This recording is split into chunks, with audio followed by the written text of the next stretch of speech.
All right, let's just jump right into it. If you feel like you've got whiplash trying to keep up with the housing market, believe me, you are not alone. It feels like for the first time in, well, forever, the market is actually starting to stumble and things are getting weird. So, what is actually going on here? I mean, this is the million-dollar question, right?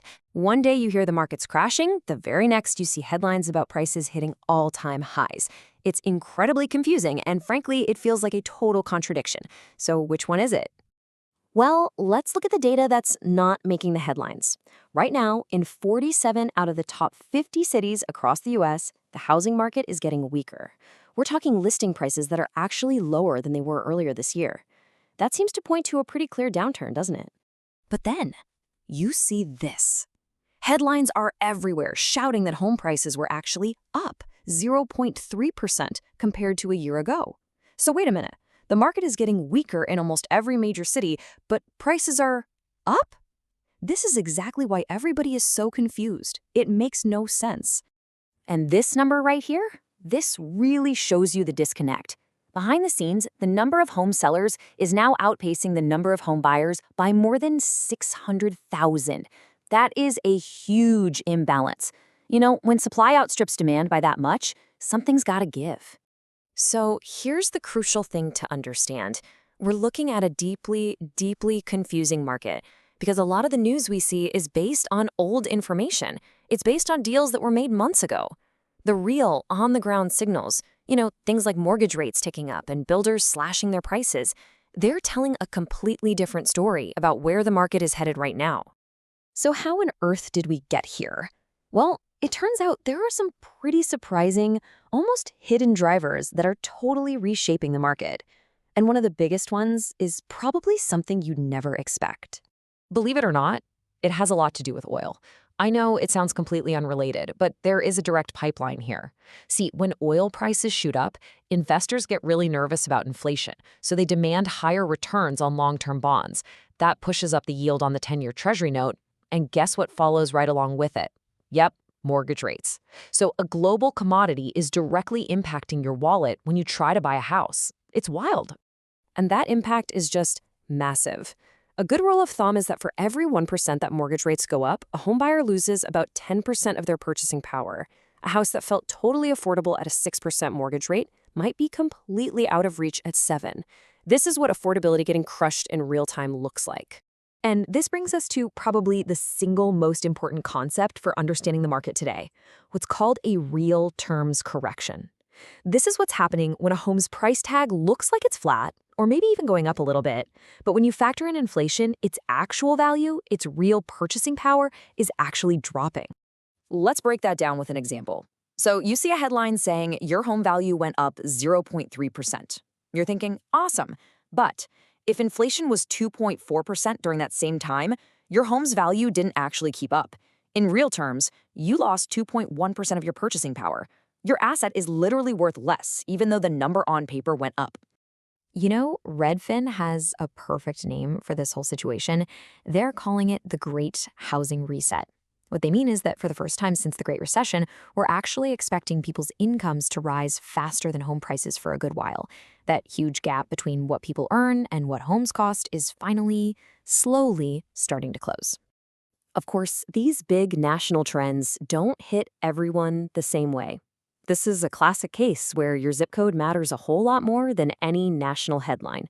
The story is playing out very, very differently depending on where you live and what kind of place you're looking to buy. And you can see that divide so clearly right here. On one side, you've got more affordable markets like Milwaukee, where prices are actually jumping by 10%. But on the other side, you have all those former pandemic hotspots. I'm looking at you, Austin, and pretty much the entire state of Florida, where prices are now falling as inventory just piles up. It is truly a tale of two markets right now. But no part of the market is getting hammered quite as hard as condominiums. Right now, there are an astounding 83% more condos listed for sale than there are buyers looking for them. Let that sink in. That is a colossal oversupply. So why are condos getting so crushed? Well, it really boils down to two things: fees and insurance. We're talking about skyrocketing HOA fees and absolutely ballooning insurance costs, especially in places like Florida.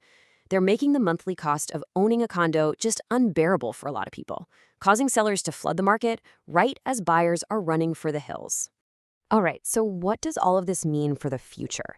Let's take a look at what the experts are predicting for the rest of the year and then check out some of the big ideas that are being tossed around to try and fix this whole mess. So, when you look at the expert forecasts, a pretty clear consensus starts to form.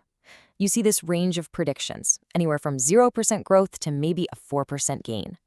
But remember that real terms correction we just talked about? Well, once you factor in inflation, pretty much every single one of these predictions turns negative. In real terms, prices are expected to fall. Okay, so what about solutions? First up, mortgage buyouts. The idea was the government would have Fannie Mae and Freddie Mac buy up $200 billion in mortgages to push rates down. And yeah, it worked for about a week. The effect was tiny, it was temporary, and it has already completely vanished. Well, if that didn't work, what about portable mortgages?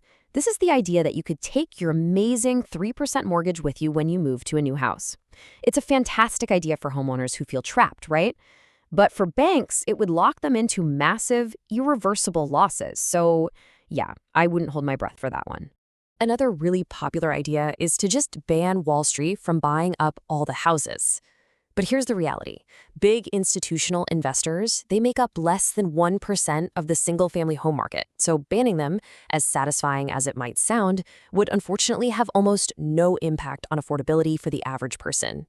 And finally, there's the long game approach, building on federal land.